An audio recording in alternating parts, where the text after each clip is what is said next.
എബ്രായർ അധ്യായം 5.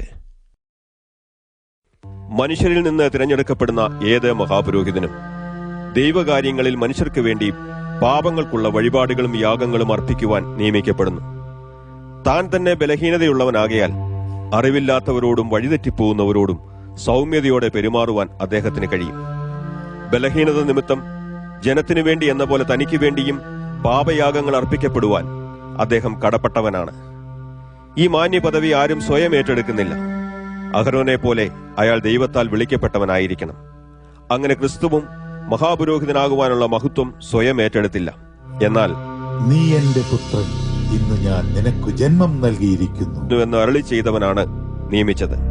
നീ മെൽക്കീസേദക്കിന്റെ ക്രമപ്രകാരം എന്നേക്കും ഒരു പുരോഹിതൻ എന്ന് അവിടുന്ന് മറ്റൊരിടത്തും അരുളി ചെയ്യുന്നു. ക്രിസ്തു തന്റെ ഐഹിക ജീവിതകാലത്ത് തന്നെ മരണത്തിൽ നിന്ന് രക്ഷിപ്പാൻ കഴിയുന്നവനോട് ഉറച്ച നിലവിളിയോടും കണ്ണുനീരോടും കൂടെ അപേക്ഷയും യാചനകളും കഴിച്ചു. ദൈവഭയം നിമിത്തം അതിന് ഉത്തരം ലഭിക്കുകയും ചെയ്തു. പുത്രനെങ്കിലും താൻ അനുഭവിച്ച കഷ്ടങ്ങളാൽ അനുസരണം പഠിച്ച് തികഞ്ഞവനായി തന്നെ അനുസരിക്കുന്ന എല്ലാവർക്കും നിത്യരക്ഷയ്ക്ക് കാരണഭൂതനായി തീർന്നു. മെൽക്കീസദേക്കിന്റെ ക്രമപ്രകാരം മഹാപുരോഹിതൻ എന്ന പദവിയിൽ ദൈവത്താൽ നിയോഗിക്കപ്പെടുകയും ചെയ്തു. ഇത് സംബന്ധിച്ച് ഞങ്ങൾക്ക് വളരെ പറയുവാനുണ്ട്.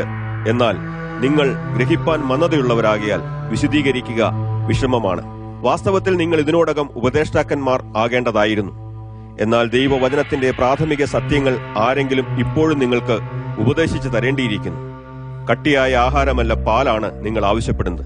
പാൽ കുടിച്ച് ജീവിക്കുന്നവൻ ഇപ്പോഴും ശിശുവാകയാൽ അവന് നീതിയുടെ വചനത്തിൽ പരിചയം സിദ്ധിച്ചിട്ടില്ല.